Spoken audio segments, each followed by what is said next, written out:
Hello and welcome to another edition of Critical Q&A, the show where I answer your questions based on what you have sent me by email at AskChrisShelton@gmail.com. All right, hey everybody, I am coming to you in the midst of our snowmageddon, snowpocalypse experience here in Colorado. We've got snow coming down now. Not really that bad at all as I'm sitting here talking, but we'll see how things are 24 hours from now. I wanted to give a little shout out to those of you who are supporting this show through Patreon. It is you guys who are keeping the lights on and the show going. And I mean that very literally. So I want to thank you, every one of you who are supporting this channel and supporting my efforts here. I really, really appreciate it. All right, now that all being said, we had a pretty personal podcast this week I'm going to plug for you guys. Mel and I sat here and talked about mental health, some of the challenges and barriers we've been experiencing with getting help with that. And I'm sure that it's not just, we weren't trying to just have a rant session. We were speaking to, broader issues of that. And also, though, sharing some things from my studies and learning and thinking on the topic and some suggestions I had as to how we might all help each other out. Because at the end of the day, if we can't do that, then all the social services and government functions and, regulated activities and anything else out there really, what's that going to do if we can't just help each other? I think that's a much more fundamental and basic way of looking at things. So kind of putting that out there and some stuff there on that. So I hope you'll check out that podcast. And now let's get on with your questions for this week. We got some pretty interesting ones. Nick, some time ago, you had Ross and Carrie on your show. I just heard Carrie on Serious Inquiries Only. In the course of a conversation with the host, she proposed a party game. One by one, players would be given quotes which they would need to attribute to either Sigmund Freud or L. Ron Hubbard. Do you think it would be a difficult game to play? Perhaps more importantly, would it be a fun game to play? Thanks for the question, Nick. And actually, this spurred me to go look up some Sigmund Freud quotes. I mean, I have, tons of L. Ron Hubbard quotes right off the top of my head, but I did look some up for that also. And it was pretty interesting seeing some of the things that Sigmund Freud commented on or had to say. I was a little surprised. I thought he was a little bit of a, I just haven't really studied him very closely is really probably the safest thing I can say about that. But there was some pretty interesting stuff I found. And I thought that your idea of this, or Carrie's idea of this as a podcast or as a party game rather, was a great idea. And let me demonstrate. I came up with a couple examples here that I thought I might throw at you guys and see what you had to say. And what I'll do is I will read the line and then I will tell you whether it was Sigmund Freud or whether it was L. Ron Hubbard who said it. Okay, but I'll give you a little chance to, after each one, to sort of think about it for a second and come up with an answer for yourself. Okay, so here's the first one. Never regret yesterday. Life is in you today, and you make your tomorrow. All right, so who was that? Was that Sigmund Freud or was that L. Ron Hubbard? Okay, that was L. Ron Hubbard. All right, next one. I have found little that is good, quote unquote, about human beings on the whole. In my experience, most of them are trash. No matter whether they publicly subscribe to this or that ethical doctrine or to none at all. That is something you cannot say aloud or perhaps even think. Okay, who said that? Sigmund Freud or L. Ron Hubbard? That was quite a statement. And that was from Sigmund Freud. Okay, Sigmund Freud said that one. All right, here we go with another one. Boldness in itself is genius. Now, is that Hubbard or is that Freud? Boldness in itself is genius. That's Hubbard. A culture is only as great as its dreams, and its dreams are dreamed by artists. Hubbard or Freud? Who said that? That one was L. Ron Hubbard. All right. I have a couple more here.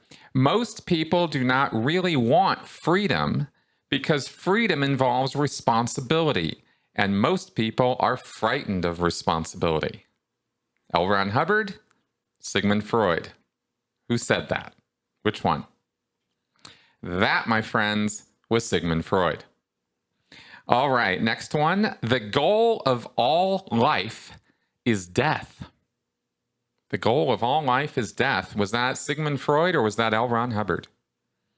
That was Sigmund Freud. And two more here. The wrong thing to do about any given circumstance or situation is to do nothing. Was that Sigmund Freud saying that, or was that L. Ron Hubbard saying that? The wrong thing to do about any given circumstance or situation is to do nothing. That is L. Ron Hubbard. And finally, being entirely honest with oneself is a good exercise. Now, was that L. Ron Hubbard or was that Sigmund Freud? Two people who classically were not honest with themselves. I find that so funny. That quote comes from Sigmund Freud. All right, so that is an example of a little party game there, or what that would look like, and I thought that was a little fun. It was certainly fun for me to look those up, so there you go. M. Kennedy. I have recently found out about the Writers of the Future, a contest for science fiction and fantasy writers. There is no entry fee, and writers get to keep the rights to their work. I thought this was too good to be true, so I poked around and realized winning works are published through Galaxy Press, and to contact them, you email them at Author Services, which is a part of the Church of Spiritual Technology, right?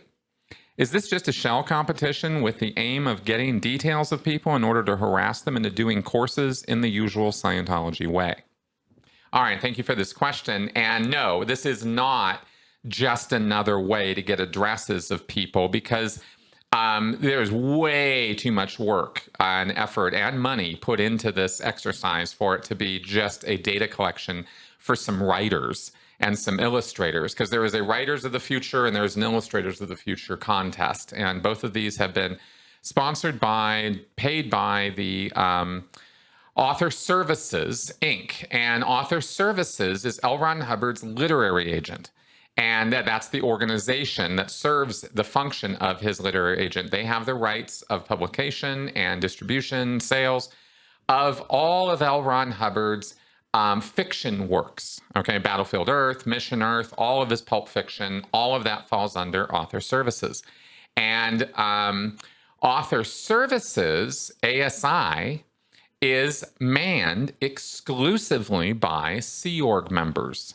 So it is, by that very fact, a part of the Church of Scientology, even though it's not officially incorporated. It is a for-profit activity that is not incorporated in any way under the Church of Scientology or its umbrella or any of its front organizations or groups, right? It's a totally separate thing. Yet it's manned only by Scientologists, Sea Org members, the most dedicated Scientologists, in fact, what you could call the fanatical ones. So that's kind of interesting. What's that about? Well, turns out Author Services is a fund, is a for-profit activity that is legitimately working to try to popularize L. Ron Hubbard as a fiction author. That's their mission statement and purpose, and that's what they're trying to do. But the money that comes in from that isn't going to the head of the head of Author Services. It's not going to those Sea Org members. They're making $50 a week, right? It's going to Scientology, but where it's specifically going, or at least I believe a lot of the money is going, is to the Church of Spiritual Technology. So it's kind of a funnel for money to go and fund the Church of Spiritual Technology, or CST, and that's the organization that is in charge of the preservation of the tech project. And that's storing all of L. Ron Hubbard's written and spoken words for, the generations to come. Even if a nuclear war happens, all of that stuff will be preserved. Okay, so you were asking about the contest. Now, This Writers and Illustrators of the Future contests are really great internal industry PR activities for author services, right? They're literary agent. They're trying to make contacts in the industry to sell and publish L. Ron Hubbard's works, popularize his works, make his name a popular name in the science fiction and fantasy world, because the demographic of Scientology is very much that group of people. At least it used to be. I don't think it really is anymore, but it used to be. Science fiction fans, fantasy fans, bookish people, engineers. These were the original Dianeticists. They were coming into it through astounding stories and pulp fiction and stuff like that. So anyway, so this has a long sort of history to it connected with Scientology. And ultimately, it is desired that all of this good press and good publicity for L. Ron Hubbard and his works will result in conversions to Scientology. People come in, and we used to have briefings and talks about this. So this is very open in the world of Scientology. Everybody knows this is the case, that on a broad basis, what Author Services is trying to do is popularize L. Ron Hubbard so people get interested in him, read his fiction works, and go, well, what else did he write? And then look into Dianetics and Scientology. And then you have potential avenues for people to get recruited into Scientology. So it's really kind of a byproduct, not a direct effect of the work of Author Services, that we're going to have more Scientologists, but that is a stated goal. Okay, so that's part of the picture. But much more, I believe, the picture that you're looking at there represents a money stream for Author Services to make this money and then flow it to Church of Spiritual Technology so they can do their preservation of the tech or whatever else they're up to. Because the preservation of the tech project we know about, but that doesn't mean we know about everything they're doing. This is a confidential organization that very few people, even in Scientology, know a whole lot about. Only a handful of people work there. I'm talking about CST now. Author Services is also a very small group, right? It's really only a handful of Sea Org members running that show. But CST, Author Services is a for-profit entity that is very public-facing. CST is not. You go to a CST property up in Big Bear or Arrowhead or wherever they're located up in California, they will turn you away. There are fences and guards and guns, and they're not at all interested in anybody coming anywhere near their properties. And they have many of them. There's, one out in New Mexico. They tried to do one in Wyoming. I think there's a couple in California.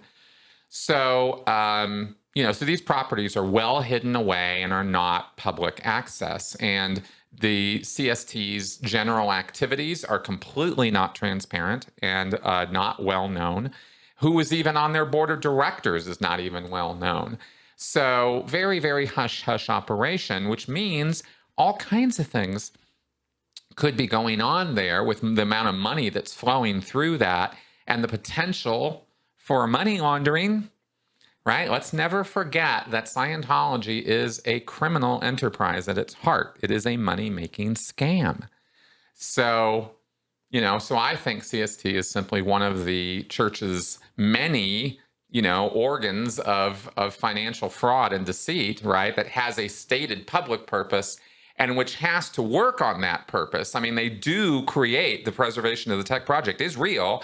They are doing it, but who's to say that that's the only thing they're doing, right? So anyway, that's kind of a little bit of what I could say about that. I hope that answers your question and gives you a lot more information about CST and Author Services and what that's all about. TJ Feeney.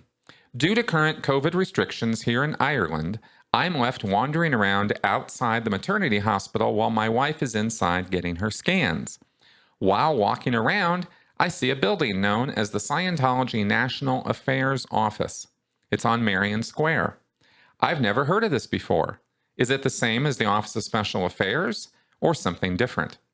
Only a few years ago, Scientology moved to an ideal org outside of the city in a huge, always empty, site. Surely this small office could be housed there too. Hey, TJ, thank you for this question and good observation. The Church of Scientology's National Affairs Office, and they have one there in Ireland, they have one in Belgium, and they have one in Washington, D.C., are meant to cater specifically to government contacts and VIP contacts, business contacts, people in the secular world who might not want to or shouldn't be connected or going into a Church of Scientology, but they could go into this more secular office of Scientology, or at least secular appearing. I mean, it's not like they deny that they're Scientologists, but their goals are much more public facing, influencing policy, legislation, government officials, safe pointing, which is the activity of making allies of VIP individuals in and out of the government sector, business sector, private sector, etc. If Scientology has any kind of interests in an area in terms of PR area control, it's that office that's going to be running that show. And that serves a number of functions. It keeps it off the lines of the church, so the church staff, why is it not in that building? Well, it's so that the guys who are doing all the services and delivering everything, they don't have to think about or worry about any of that stuff, right? They're really apples and oranges. What the National Affairs Office is doing is nothing to do with the delivery of Dianetics and Scientology services. The orgs are only supposed to exist to deliver the stuff, right? They're not there to do a whole lot of community activity stuff. I mean, it's part of the function, but the primary function is service delivery.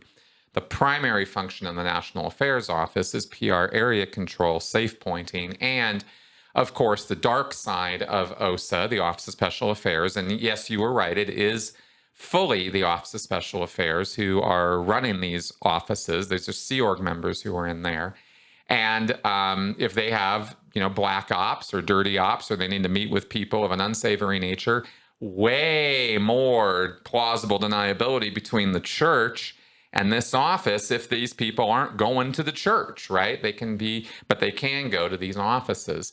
Not that they have, sleazy PIs walking in and out of these places either. They're trying to keep up a public face, but you get my point. There's a layer of deniability and less transparency and all of that.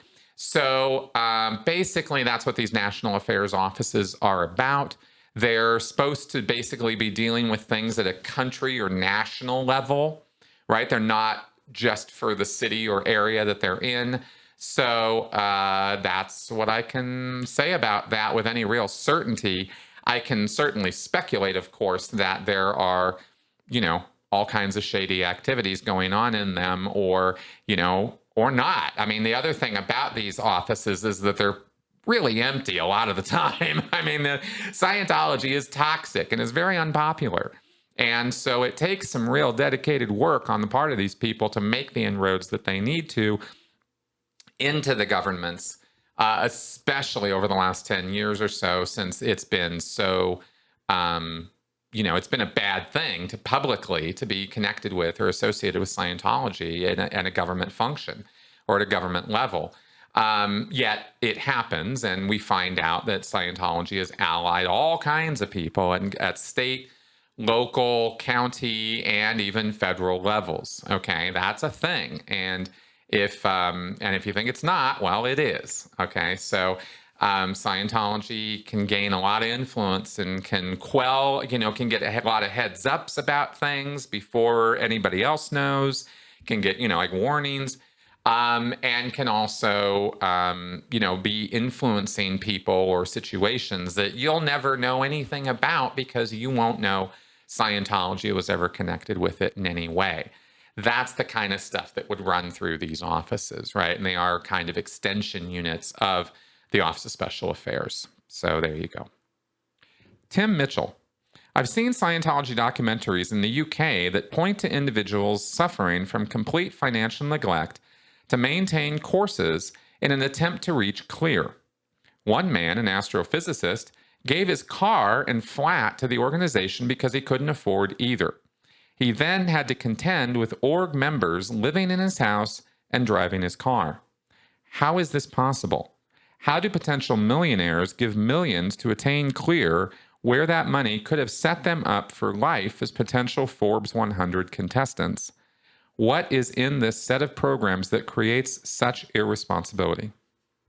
Well, Tim, it's a funny thing because the question really brings to mind for me simply the fact that values, ideas of what's important, priorities are so individual from one person to the next. And we really seem to lack a tolerance or understanding of how this really works, like kind of at a mechanical level almost.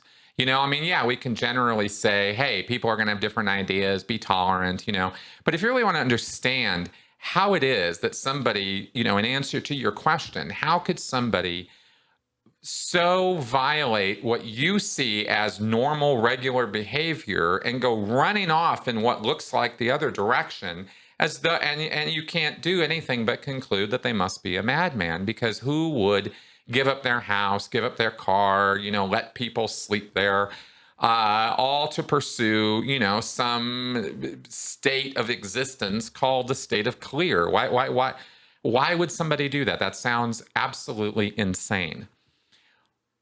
Where I'm going with this is that to that person, they're not looking at the world the way you are at all. Their world is totally different from yours. And by that, I mean they live in the same objective world you live in. Same cars, same roads, same houses, eat the same kind of food, use the same kind of showers, etc. All those things are the same. But the way they're looking at the world, the way they actually perceive it and think about it is so different from how you do that you might well have if you were to mind meld with them for a minute, you might think you are mind melding with an alien.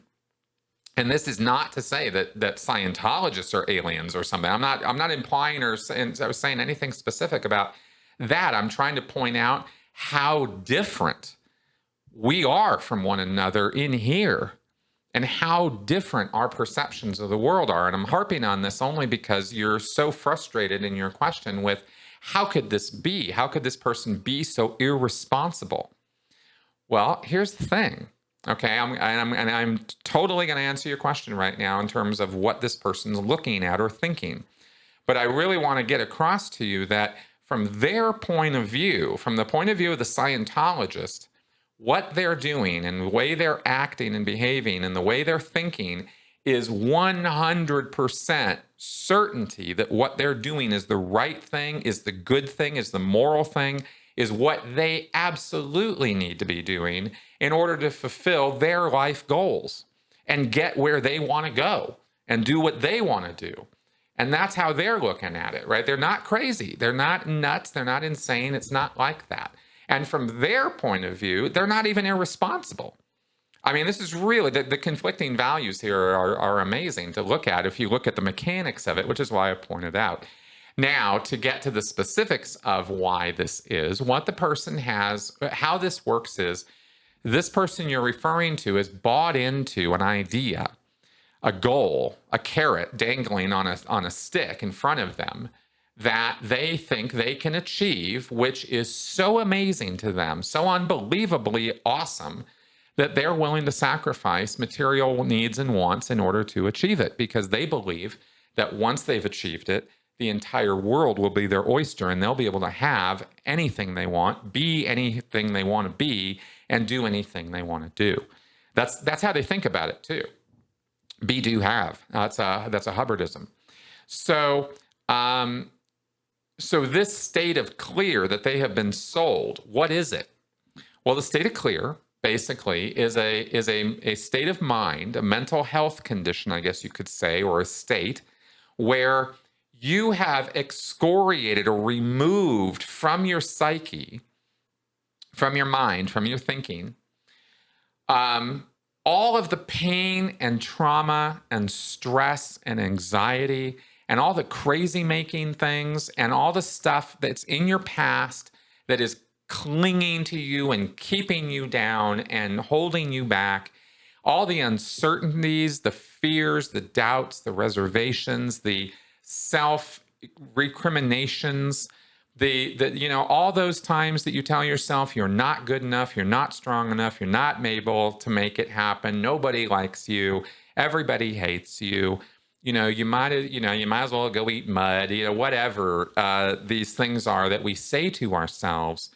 The source of that, according to Scientology, is one thing, and it's a part of your psyche called the reactive mind.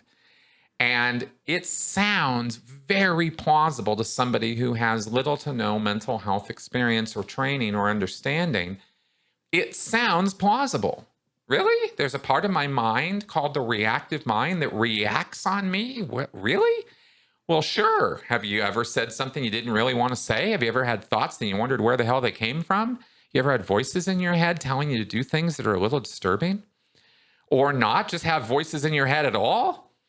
Right? Have you ever wondered why you can't succeed the way you want to? Have you ever wondered why it is you get these dark clouds, why you wake up in a bad mood sometimes, even though everything's absolutely fine? It's this thing called the reactive mind. And we not only know it exists, but we have the exact anatomy of it figured out. We've been trying, and this is the Scientologist talking, right? This is the Scientologist, okay? This isn't me, okay? So the Scientologist will tell you, we've been trying to give this to psychology for decades. They don't want to have anything to do with it. You know what we found out? They're more interested in hurting you than helping you because they're only in it for the money. We're here to help. We're not making, boatloads of money compared to those guys. They're raking in billions and billions every year. We're barely keeping the doors open. And remember, from the point of view of the Scientology staff member, what he's saying is true. They are barely keeping their doors open, right? So he's sitting there doing his sales pitch and telling this guy that this state of clear can be achieved, and all those fears, all those doubts, all those horrible things about yourself that you really don't like and wish weren't there, well, guess what? It's actually not you. And we have the power to take it away. And think of how empowered, how amazing, how awesome you and your life will be if all of that is gone. And I mean gone forever, not just relieved a little bit. It's not just having a good day. It's fucking gone. And it's never coming back. Sounds pretty good, doesn't it? It sounds too good to be true because it is too good to be true. But if you're in a vulnerable place and you have a problem and you don't know what to do about it, and somebody can convince you that they have the answer, you will give anything to solve that problem. If it's a big enough problem for you, right? And when people hit these life crossroads where they're appealing to Scientology for help, or they're wandering into a Scientology organization, or a friend of theirs who's a Scientologist brings them in, which is how most Scientologists are made, by the way, is through the friends and family line, right? But if you're in that place of vulnerability, that place of need, of emotional, you need some emotional rescue here. Maybe your life really is in a turmoil. Maybe things really are that messed up and you need a road out of this. And here comes the magic carpet that's going to ride you right out of here. And all you got to do is do what we say, follow our directions, and we'll get you there. Right? And that's how it starts. That's how it starts. Because then you start going, you go, okay, I want this road. I'm going to walk this road. I'm going to do this. And everybody around you suddenly, all these people you've newly met in this group are like, yeah. So your social circle that you've newly found, and here's all these people who care about you, are talking to you about important things that matter to you, and they actually look like they care. And maybe no one else around you does. Right? I want to flip the script a little bit here, because one of the reasons people get involved in destructive cults is because, or narcissistic relationships, by the way, is because this person or this group are people who are actually willing to listen to them. And they go to their friends, they go to their family. They don't want to hear it. They got their own problems. They're not interested, right? Or maybe they'll lend an ear, but they don't really have any ideas. They don't really know what to do, right? So you go down to the pub and you have a few, but then you still got the same problems, right? And they've listened, but so what? Here's a group of people who are saying, not only do I care and I'm listening to you and I get it, man, but I got the solution. I got a way out. I can tell you how to get out of this situation. So anyway, I'm probably overdoing this horribly, but I just want to get across like the level of intensity of what these people encounter when they walk into a Scientology church and are really getting the hard sell, right? If you really go in there and you're looking like you need help and you're reaching, they'll take you and they'll pull you right in. And to these kind of results, because once you start walking that walk and you're committed, then it has to work. Now the sunk cost fallacy starts going into play and a number of other things. And you just start walking that walk. And the walk is not difficult to start with. It's not hard at the beginning. You go into auditing. It's all very simple. You answer questions. You get some relief. People are listening to you. And you're just getting more and more into this thing. And it's really not that much money at the start. And these people are so amazing and wonderful. And you're making new friends. And you're really feeling understood. And then gradually, it starts getting more expensive. The hard sell starts getting a bit more intense. You start seeing, that things aren't really necessarily the way they should be, but you keep going anyway. And the story, right? So that's how your friend or this person you mentioned here, the astrophysicist, right? That's how that happens. What is said to the person exactly will change from one person to another. What the person's emotional needs are might change from one person to another. The circumstances that bring them to Scientology are going to be different, but the handling they're going to receive and the things they're going to be told in a general sense and the way the emotions are manipulated in a broad way are very much same from one person to the next. And that's what I've tried to describe here. And I really hope I got it across, and I hope I didn't go too pedantic or anything there, or I hope I got my point across. So anyway, thanks for asking. Stella, I have a moral/ethical dilemma. I hope you can help me think it through. As a longtime Scientology watcher and critic, I feel it's my duty to speak out against the church and draw attention to its misdeeds. But I'm wavering in the extent to which I abstain from supporting public Scientologists' work. It's easy to boycott the megastar who's personally profited from Sea Org slave labor, or the has-been sitcom actress who shrilly accuses critics of raping babies. But I find myself making excuses for the second-generation musician who keeps his membership fairly quiet, the character actor in the fun Marvel film, or the older star from a 70s sitcom and cult classic films. Am I complicit in making Scientology look good by buying an album or watching a movie with a famous Scientologist in it? Is it enough to make up for that consumption by supporting ex-Scientologists and sharing what I know with others? Am I overthinking this? Stella, thank you very much for asking this question. And it's far from the first time I've heard it. And you are not necessarily overthinking this. You're giving something some real deep moral thought. And that's a good thing, okay? Now, in terms of the specifics of this, I have, of course, said many times that I can't stand Tom Cruise. I will not watch the man. He is a monster. And that is really the truth of it. And I just can't suspend my own disbelief anymore watching him. I just see the shark eyes, the deadness there, and I know there's nothing behind them. And that's the end of the story for me with Tom Cruise.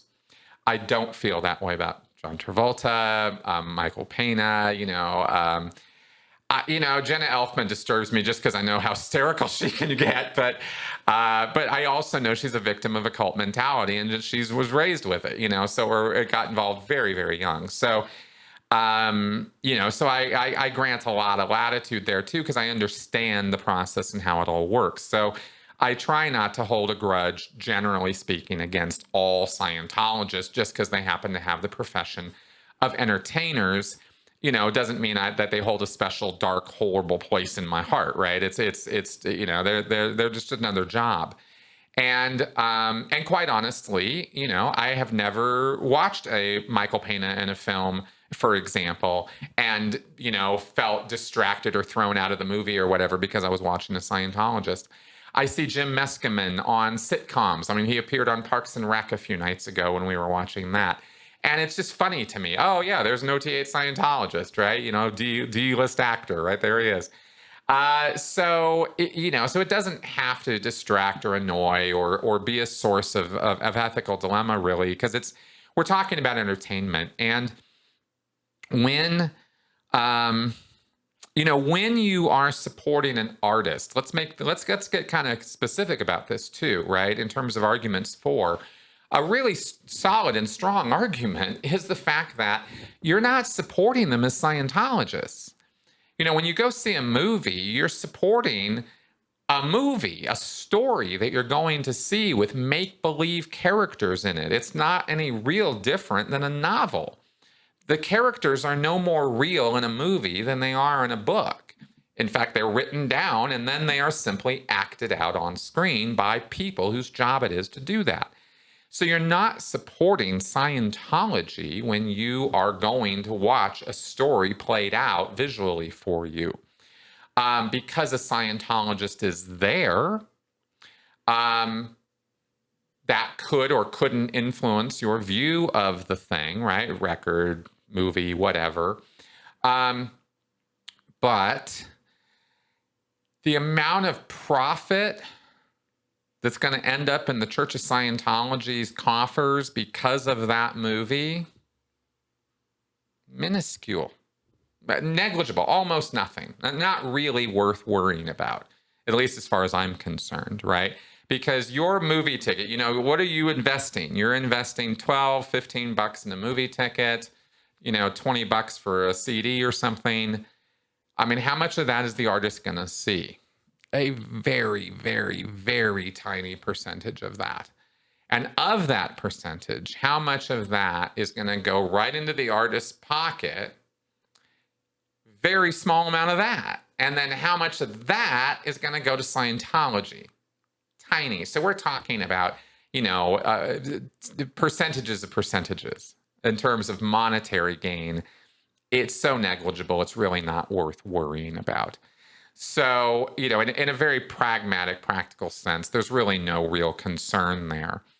Now, if you were to, of course, tweet out, I can't wait to see this new Tom Cruise movie. He's my favorite Scientologist. And I don't mean ironically. I mean, you really are supporting Scientology, right? Or you're trying to forward Scientology's message. Okay, there's where I'm going to have a problem with what you're doing, right? And I might respond in, proportionately on Twitter. Again, it's that you'd have to go that kind of far out of your way to even put Scientology into the picture, So that's my take on it. It's a rather sort of whatever-ish kind of attitude about it at this point. I think I used to have stronger views on this. I think I've kind of moved on from some of that in some ways. However, every time this question comes up, I always do go way out of my way, and I will do so again today, to say Tom Cruise is a dick and he's a monster, and the man should not be supported in any way. And that is a very strong opinion I continue to hold for all the reasons laid out in the Going Clear documentary and book, if you are honestly curious about that. Okay, so thanks for asking. All right, let's do some flash answers. Our test for echo. Is there a reason that an intensive is 12 and a half hours? Why not 10 or 20 hours? Why the half hour and not a round number? Okay, great question. And I'm going to try to answer this really quickly. In Dianetics, when it was originally being delivered, we're talking all the way back in 1950 when professional intensives were being put together, they were meant to be delivered at 50 hours in a week. It was 10 hours a day, baby. You come in on Monday, get tested, you get into session, and it is intensive, all day work.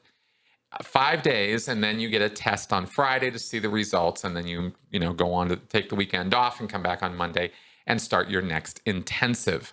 Okay, then as organizations were founded and started to deliver to the public, it was found that there were people who could come in all day and do that, but 50 hours was a bit much. So they reduced it down to a 25-hour intensive, 5 hours a day, 5 days a week.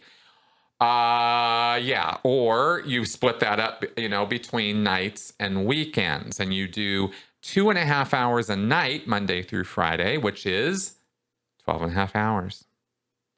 And that's where the 12.5 hours came from. So that then ended up becoming the sort of reduced standard size of a block of Scientology auditing. And so the name intensive went to the 12.5 hour block, but it had started at 50, reduced to 25, and that's the picture of that. So there you go. Steve Wood, are there any Scientologists in the U.S. Armed Forces? And if not, why? I'm very much looking forward to your answer on this question. I can't say for 100% sure right now that there are Scientologists in the armed forces, but when I was in Scientology, I met 3 people who were active duty personnel who were also interested in practicing Dianetics and Scientology. So that's what I can tell you about that. Travis, what type of clothing does Xenu wear according to Scientologists? Travis, this is a good question, and I actually have an answer straight from L. Ron Hubbard for you on this one. L. Ron Hubbard wrote a screenplay called Revolt in the Stars. I think it was 1977 or 78, and they tried to get this movie produced, and this was a science fiction epic on the order of Star Wars. Hubbard was inspired by the success of Star Wars to put the OT3 narrative into a movie form. And he thought it would re-stimulate everybody and blow up everybody's heads and get them flooding into Scientology organizations. I swear to God, he really did think that. So here is, right from the screenplay, Revolt in the Stars, the description of Xenu. Xenu, bitter-faced, sardonic, leaning heavily on a cane that was more like a club, limped forward to the front edge of the draped railing. He glared down at the stalled group on the concourse below and did not like what he saw. The dark somberness of his civilian suit, the darkness of his hair and face seemed to spread outward. So what does Xenu wear? He wears a business suit. He looks like a CEO. That's Xenu. All right, and that is the end of our show for this week. Thanks for coming around, guys, and listening to what I had to say. I hope my answers were informative and useful in some fashion and maybe a little entertaining. I really, really appreciate your questions. Please do continue to send them in to AskChrisShelton@gmail.com. And if you're enjoying this show and my channel, please do consider supporting me through Patreon or a one-off through PayPal. There are links below in the description section of every one of my videos to those 2 things. All right, guys, see you next week. Bye-bye.